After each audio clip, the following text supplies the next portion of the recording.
Bienvenidos al programa de hoy. En esta ocasión estamos abordando un tema muy interesante, el nuevo contexto de la misión en el siglo XXI, Raúl. Juan Carlos, interesante tema, ¿no? Nosotros pertenecemos a una generación donde se hacía misiones de una manera, pero parece que las cosas cambiaron ahora. Por supuesto, creo que el mundo en que nosotros vivimos está sufriendo transformaciones y por ende las misiones y la iglesia tiene que moverse al ritmo de los cambios del presente siglo. Y si vamos a hablar de misiones, evidentemente lo correcto es que tengamos a alguien que sepa de misiones, ¿no es cierto? Un experto, alguien que conoce el teje y el maneje, ¿no?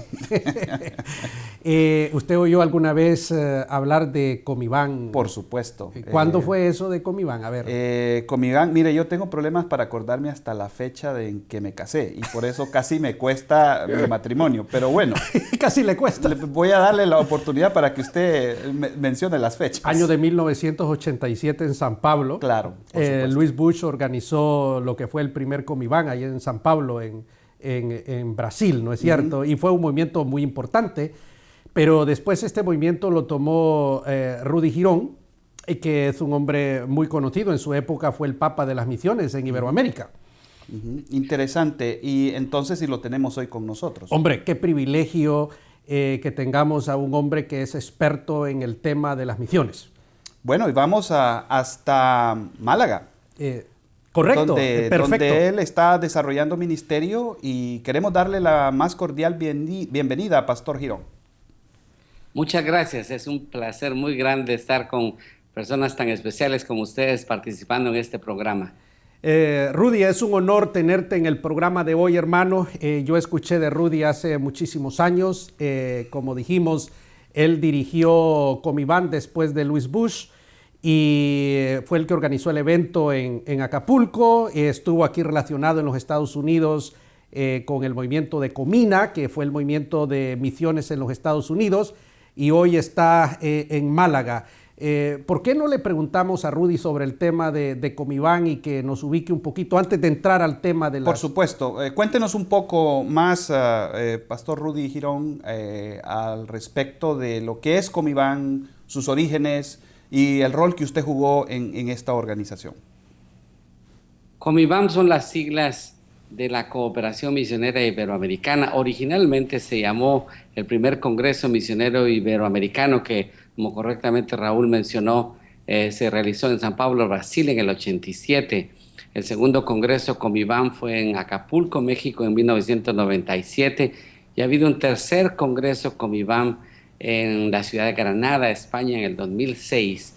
Cuando el movimiento Comiván empezó, no es que las misiones empezaron, pero realmente hay una forma visible como un movimiento a nivel de Iberoamérica, esto incluye España y Portugal. Empezamos a ver el surgimiento de una fuerza misionera. La primera etapa yo diría que fue una etapa de despertar la mentalidad, o cambiar la mentalidad, de una mentalidad de receptores a una mentalidad de enviadores. Luis Bush lo expresó muy bien cuando dijo en 1917 América Latina fue declarada un campo misionero. En 1987 América Latina se declara una fuerza misionera y ese espíritu fue lo que prevaleció. Nuestra tarea prácticamente del 84, cuando empezó Comiván, al 90, fue cambiar esa mentalidad. Yo tuve el privilegio de entrar a Comiván al frente como presidente en el 90, del 90 al 97, y vimos realmente un crecimiento. Para ponerlo en una cifra, teníamos 1,350 misioneros en 1987. Para Comiván 97 estábamos teniendo prácticamente 4,900 misioneros. Y para el 2006 estamos hablando de básicamente cerca de 16,000 misioneros. Es un crecimiento asombroso, muy grande. Y yo creo que eso muestra lo que Dios ha estado haciendo. Entonces, Comiván ha sido eso, un movimiento que ha levantado a los iberoamericanos para hacer una fuerza misionera, y el Espíritu de Dios, creo yo, ha preparado históricamente a los iberoamericanos para poder tocar especialmente algunos segmentos de pueblos que son no de acceso libre para el Evangelio, y creo que esa es una bendición que los iberoamericanos tenemos. extraordinario, ¿no? Unas cifras increíbles. Sí. Estamos hablando con la persona correcta, Juan Carlos. Estamos en el momento correcto y en el espacio correcto. Una pregunta nuevamente, ¿dónde está hoy Comiván? ¿Qué está ocurriendo con esta organización? Es una pregunta difícil para mí de contestarla porque yo he estado respetando al nuevo liderazgo un poquito, no disasociado, pero sí alejado de la estructura. Comiván está ahora con su base en Puerto Rico. Decio de Carvalho, un hermano brasileño, misionero de muchísimos años, es el director ejecutivo, y José Luis Rodríguez es el presidente, es un mexicano. El movimiento sigue, hay una estructura, se ha estructurado un poco más el movimiento, y en cada país hay lo que llaman los Comivanes nacionales. Hay una página donde la gente puede entrar a ver lo que es Comiván, www.comivan.org. Yo creo que estamos ahora en un momento muy crítico, precisamente por el tema que nos ocupa en este programa. Las misiones han crecido desde América Latina, ha cambiado el contexto, y ahora tiene que ver lo que en un tiempo se utilizó cuando Vaticano II ocurrió, un aggiornamento en todos los movimientos que estamos haciendo. Realmente tenemos cambios tan grandes de paradigmas, literalmente paradigmas que han cambiado, que creo que Comiván está ahora en esa etapa de ajustarse a las nuevas realidades. Tenemos misioneros en el campo, tenemos hijos de misioneros, tenemos centros de capacitación que está empezando a darse, y el movimiento realmente necesita un aggiornamento, y yo creo que nuestros hermanos de Comiván están ahora en ese proceso de adaptarse a las nuevas realidades de la misión en el siglo XXI. Ok, y de eso se trata este programa, Juan Carlos, porque según escuchando a Rudy, el tema está que cambio de paradigmas, que parece que él dice está en un momento crítico, hay necesidad de hacer algunos cambios, y precisamente el programa de hoy tiene que ver con el nuevo contexto de la misión en el siglo XXI. Es decir, que ya no podemos hacer misiones como se hacían en el siglo pasado, quizás como cuando Comiván comenzó, es decir, cuando el movimiento misionero. Entonces, ¿por qué no le preguntamos a Rudy? Rudy, háblanos entonces sobre este nuevo contexto de hacer misiones. ¿Qué son las cosas que han cambiado, Rudy? Explícanos, porque ya nos dices, el movimiento se ha quedado atrás porque no han habido unos cambios, ¿verdad? Eso nos has dejado ver tras bambalinas. Háblanos del nuevo contexto de las misiones. Yo creo que es un tema que empezamos a discernir. Para empezar, en el mes de noviembre de 1989 el muro de Berlín cayó.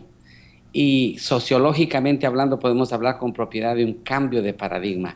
La guerra de ideologías entre comunismo y capitalismo se terminó. Primer mundo, segundo mundo, tercer mundo, una terminología que es obsoleta ahora. Se acabó esa lucha y empezó, diría yo, la diferenciación que el señor Huntington en su libro El choque de las civilizaciones habla de precisamente aspectos de civilización y cultura, que vendría a ser la confrontación en el mundo, ya no ideológica, sino más cultural o en términos de civilización. El muro de Berlín abrió, la caída abrió un nuevo campo, nueva geopolítica. A raíz de eso, mi esposa y yo fuimos como misioneros a Rusia, se abrió toda la ex Unión Soviética, se terminaron las barreras y entramos al siglo XX, al siglo XXI con ese paradigma. Si ustedes recuerdan, era todo lo que estaba en el ambiente. Cuando ocurre un cambio para mí dramático en lo que llamamos en inglés 9/11 o el 11/9 en español propiamente dicho, el ataque a las Torres Gemelas, al Pentágono norteamericano, a la Casa Blanca, que no se logró concretar por la caída del avión de United, y eso marcó para mí un elemento que cambiaría el paradigma de misiones y el paradigma de relacionamiento en el mundo. Rudy, perdón que tengo que interrumpirte porque me dicen que tengo que ir a una pausa, pero vamos a quedarnos en ese punto y vamos a continuar en nuestro próximo segmento. No se vaya, quédese con nosotros.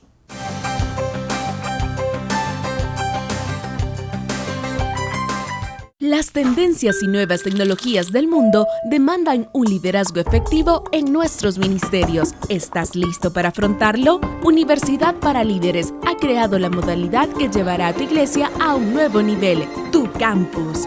Es la plataforma para desarrollar integral y efectivamente la visión que Dios ha puesto en tu ministerio. Fundar un campus UPL en tu iglesia es muy fácil. Ingresa a universidadparalíderes.com, llena el formulario con tus datos y comienza a desarrollar el ministerio como nunca lo creíste posible.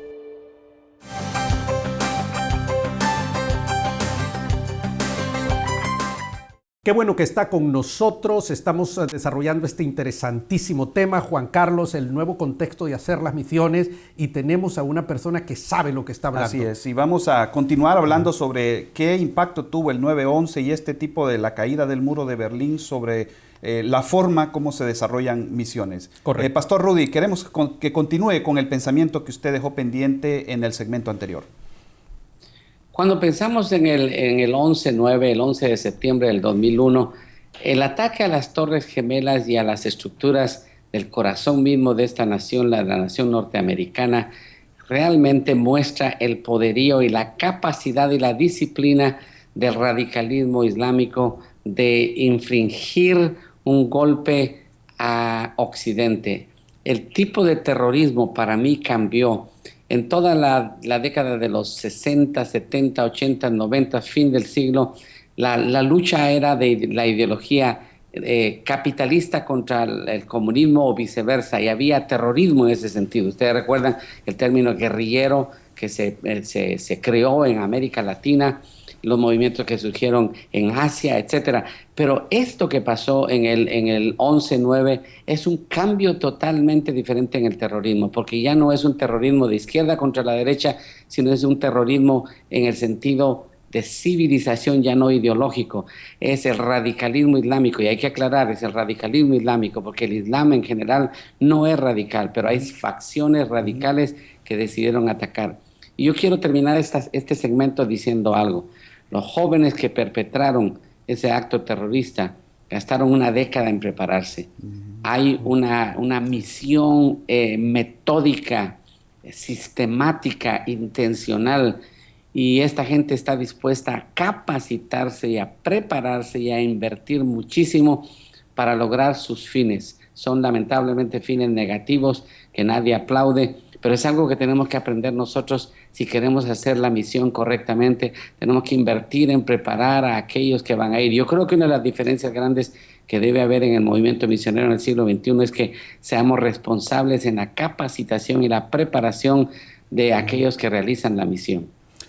Antes de que avancemos hacia el tema de la primavera árabe, yo tengo una pregunta. ¿Estamos siendo nosotros testigos de un cambio profundo en los esquemas ideológicos? Estamos hablando, por ejemplo, que en Latinoamérica está un resurgimiento de la izquierda, también hay un resurgimiento o se está agudizando aún más el espíritu anti Estados Unidos y el antisemitismo, que si el muro de Berlín causó impactos en las misiones, ¿se visualiza algún cambio provocado precisamente por esta polarización nueva que estamos presenciando, que ya no podemos llamar guerra fría, sino una guerra puramente ideológica que aún se mantiene a pesar de la caída del muro de Berlín? Me parece que el aspecto hay que verlo mucho más amplio. Por un lado, desde la parte de América Latina, el sentimiento antinorteamericano ha estado especialmente en algunos segmentos intelectuales, estudiantes universitarios, profesores universitarios. Recordemos que de todas maneras nosotros somos fuertemente influenciados culturalmente, económicamente, en todo sentido por Norteamérica. Entonces, aunque haya desde la parte de América Latina una animadversión, lo que puede producir en un momento dado, y ojalá eso fuera, que no solamente se critique el sistema, sino que haya que decir, nosotros vamos a hacerlo. Y esa fue una de las cosas que nosotros quisimos en el movimiento. Es decir, dejemos de depender, porque hemos sido dependientes, crecimos siendo dependientes, y empezar a decir, nosotros podemos hacerlo. Y realmente América Latina está teniendo un repunte. Entonces, yo veo en un sentido positivo, y aunque ese aspecto negativo de un sentimiento anti-norteamericano que ha estado por siglos ahí, No es lo mismo cuando nosotros pensamos en el otro lado del charco, cuando pensamos en las culturas islámicas, en el Oriente, en el Medio Oriente, en todos esos lugares. Ahí la situación cambia. Y yo quiero llamar la atención a un hecho que ocurrió. Las dos guerras que fueron iniciadas por Estados Unidos en contra de Irak y de Afganistán, Sí. para mí representan una reminiscencia en la mente del Islam radical y del Islam en general, diría yo, Ya. de las cruzadas de la época medieval. Y eso es serio. Eso es serio porque cuando estamos hablando en términos de ideología, de religión, de política, esas guerras nos representan a nosotros, querramos o no. Ahí está todo Occidente, Es inclusive cierto, nos América representa Latina. a nosotros, Entonces, no escogemos eso. Pero cuando hablamos de misioneros que van al campo, ¿vienen de dónde? Vienen de América. Claro. La situación ha cambiado y ese es un aspecto que yo quiero que notemos. Y yo no quiero aquí entrar en ninguna crítica de tipo político, si fue correcto o no. El hecho es que ocurrieron Claro. y para mí en la mente del Islam eso es como las cruzadas de la época medieval. Ahora, ¿Sabes? es interesante ver de que realmente los países radicales, los países más radicales en términos de, hablando del Islam, se están acercando mucho a América Latina. Si no vemos el presidente de Irán hacer una gira, el presidente anterior hacer una gira Por toda Venezuela, América. Bolivia. Correcto. O sea que hay de alguna manera, es una puerta que se cierra para las misiones norteamericanas, pero que se abre para las misiones latinoamericanas, ¿no es cierto? Sí. Totalmente. Tenemos mucho cuidado en no ser pretenciosos y mucho menos entusiastas en esto. Pero en los círculos que a veces he tenido el privilegio de moverme, es obvio y hay una aceptación clara de que el tiempo de América Latina, de Iberoamérica, para impactar las misiones en este mundo ha llegado. Claro. Definitivamente, yo creo que ustedes están Absolutamente. conscientes, es un hecho que acaba de ocurrir, muy interesante. Y es que 5 gigantes se han unido para tener una contraparte del Fondo Monetario Internacional. Rusia, China, India, Brasil y Sudáfrica. Correcto. Y han Acaban de creado un tener una fondo ya reunión. que va a ser alterno al Fondo Monetario Internacional. Y si ustedes están conscientes, el español se está convirtiendo en una herramienta muy poderosa. En China se está pidiendo maestros que enseñen español, porque América Latina, con sus 400 y tantos millones de habitantes, es un mercado potencialmente muy grande y hay muchas cosas que se están cambiando. Y es interesante que América Latina está repuntando financieramente. Además de eso, el trasfondo histórico que nosotros traemos, todo lo que traemos en nuestra genética, pareciera que, esto puede sonar entusiasta, que Dios nos preparó para esta hora, que somos un pueblo que tenemos una responsabilidad en la evangelización mundial. Excelente. Juan Carlos, extraordinaria la conversación con Así Rudy. Dirección dice que debemos ir a una pausa, pero vamos a seguir en nuestro próximo segmento. Qué bueno que está acompañándonos. Estamos hablando del nuevo contexto de hacer misiones y tenemos con nosotros a Rudy Girón. Muchas gracias, no se vaya.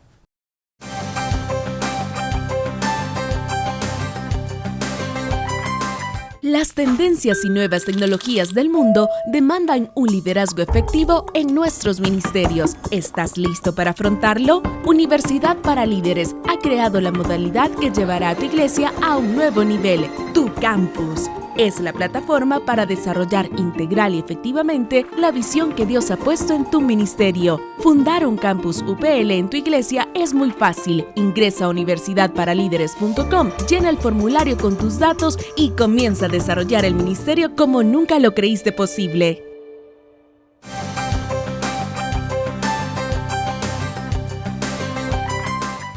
Qué bueno que está con nosotros.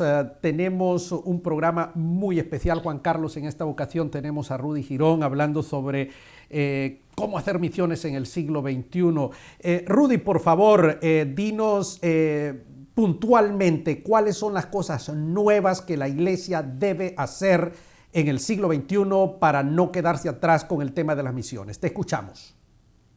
Cuando pensamos en el cambio de paradigma que ha traído, por ejemplo, la primavera árabe, las puertas se están cerrando con todo lo que hemos mencionado. La conclusión de eso es que no es posible empezar a enviar misioneros a la manera tradicional. La globalización ha cambiado la iglesia. el posmodernismo y la secularización es un elemento que está infringiendo tremendos desafíos para la iglesia. El crecimiento de la tecnología, el crecimiento de las comunicaciones, la bioética, los valores cristianos siendo cuestionados, todo eso hace que la iglesia tenga que pensar en varios elementos. Típicamente hemos preparado a nuestros misioneros en institutos bíblicos, seminarios, y por supuesto les exigimos que tengan, si tienen una maestría, mucho mejor. O sea, nuestra forma tradicional hemos replicado 200 años de historia de preparación de misioneros y prácticamente hemos copiado eso. Han surgido algunos programas de entrenamiento práctico, pero estamos en ese modelo. Yo creo que el cambio que la iglesia tiene que hacer es abrir los ojos y empezar a ver que hay un tremendo segmento que está creciendo de profesionales, hombres y mujeres en nuestros países, médicos, abogados, ingenieros, gente profesional en áreas técnicas que sienten el llamado para misiones, que sienten el deseo de servir al Señor, pero tenemos que abrir oportunidades para ellos. Entonces, un elemento importante es eso, que las iglesias empiecen a reconocer las vocaciones profesionales. Uno de los problemas grandes que tenemos en la iglesia es la dicotomía que hemos hecho entre lo sacro y lo secular. De tal manera que cuando yo fui llamado al ministerio siendo arquitecto, pensaba que tenía que dejar mi carrera. Y en los años de servir al Señor me daba cuenta que realmente yo soy un arquitecto que predica, porque soy arquitecto, mi profesión ha sido fundamental para servir al Señor. Entonces, la iglesia tiene que cambiar esa mentalidad y empezar a incluir profesionales que van a ser usados como Daniel, Sadrach, Mesach y Abednego, fueron usados en 4 reinados paganos, pero su profesión y su profesionalismo hizo que ellos pudieran impactar a los reyes. O sea que lo que Rudy nos está diciendo, Juan Carlos, es que ya aquellos hermanitos de tierra adentro que iban a un instituto bíblico, que tenían, que olvidemos eso, que traigamos gente que ya con tenga maestría, una formación, que, exacto, tal vez no necesariamente religiosa, sino también secular, en el ámbito secular. para que vaya Ahora, al mundo algo que me llama la atención de lo que está diciendo el pastor Rudy es el hecho de que la primavera árabe, más que bien, ha traído mal al tema de misiones, porque más bien pareciera que entre más democracia hay en estos países árabes, más bien más se cierran las puertas. ¿Es eso lo que yo escuché o estoy equivocado? En parte es, hermano. Tenemos que aclarar ese aspecto. Recuerden, algunos están hablando ya no de la primavera árabe, sino del otoño árabe. El tema es que muchos de estos movimientos han sido tomados por el radicalismo, y ese radicalismo especialmente los cristianos han sufrido. Si ustedes notan las noticias, en muchos de estos países los cristianos han tenido que salir de ahí y se está cerrando. Lo que parecía entusiastamente, nosotros creíamos que la democratización, entre comillas, de estos países iba a ser así. Muchas veces aplicamos elementos, diría yo, políticos y sociales que son válidos para nuestra cosmovisión occidental a un contexto que es teocrático. La cultura islámica es teocrática, es centrada en Alá y todo se mueve diferente. La democracia es diferente ahí. Entonces, la primavera árabe realmente está cerrando en algún lugar las puertas que podrían haberse abierto según nosotros. Ay, interesante. Sí, este es un desafío que tenemos de pensar. Algo que quisiera aclarar es, no queremos aquí decir que va a dejar de salir misionero convencional. Eso siempre va a haber. Pero que si nosotros queremos impactar seriamente, tenemos que tener, además de la muchacha que le habló a Naamán, tenemos que tener Daniel, Sadrach, Mesach y Abednego. Claro, gente que profesionalmente puedan impactar en el corazón de los reinos solo paganos. Teníamos muchachas y ahora esto. Hay una última pregunta porque el tiempo se nos va, Juan Carlos, y aquí en el guión tenemos cuál es el papel, Rudy, que juegan las comunicaciones y las redes sociales a la hora de hacer misiones, porque ahora, Juan Carlos, con eso del Facebook y las redes sociales podemos hacer una revolución, ¿o no? Así es, definitivamente hoy en día puede un gobierno, ya no estamos hablando del tercer o cuarto poder, sino que estamos hablando del quinto poder, que son las redes sociales, las que pueden tumbar gobiernos, ¿verdad? Rudy, redes sociales y su impacto. Ustedes saben, en la primavera árabe estuvo movida precisamente por las redes sociales. Twitter y Facebook en Egipto y en todos estos lugares. Y por eso O sea, China ha prohibido estas cuestiones de las redes Ellos sociales. tienen su propia red social. Pues exacto, porque ellos saben el poder que esto tiene. Es totalmente, totalmente claro que estamos viviendo un contexto diferente. Y la iglesia tiene que estar consciente de eso. Y nosotros como latinoamericanos, a mí me alegra en parte, hermanos, visitando América Latina, ver el tremendo adelanto que hay en nuestros países en ese sentido. Nuestros muchachos están al día con todo. Entonces, ahora nosotros tenemos que no solamente pensar en eso, sino cómo estratégicamente empezar a formar gente que pueda impactar la sociedad. Y yo creo que eso tiene que ver no solo con las misiones, hermanos, como iglesia. Mi preocupación es que muchas veces seguimos pensando en las cuatro paredes, estamos metidos en la caja. Y yo creo que el siglo XXI nos está desafiando a pensar fuera de la caja. Ya, perfecto. Pues nada, excelente el programa. Sí, un programa extraordinario. El programa extraordinario. Me ha abierto los ojos en algunas áreas y qué bueno que tuvimos al pastor Rudy con nosotros. Rudy, muchísimas gracias por habernos acompañado en este extraordinario programa. Reconocemos el trabajo que tú estás haciendo. Rudy está en Málaga, él está haciendo un trabajo extraordinario y en otros programas él nos va a hablar un poco más acerca de esto, pero te agradecemos por habernos acompañado, Rudy. Un placer estar con ustedes y poder compartir estos elementos que creo son fundamentales para nuestros oyentes. Que el Señor les bendiga. Ya. Excelente. Pues nada, muchísimas gracias por habernos acompañado en el programa de hoy. Vivimos en un mundo completamente diferente. Las misiones hay que hacerlas de forma diferente. Ya Rudy nos ha dicho los paradigmas que han sido cambiados. Muchísimas gracias. Gracias, Juan Carlos. Gracias, Raúl, por este tiempo. Yo pienso que les esperamos en el próximo programa y sabemos que si quiere contactarnos, visítenos en la página web que aparece a la parte de abajo del programa y esperamos que Dios le bendiga.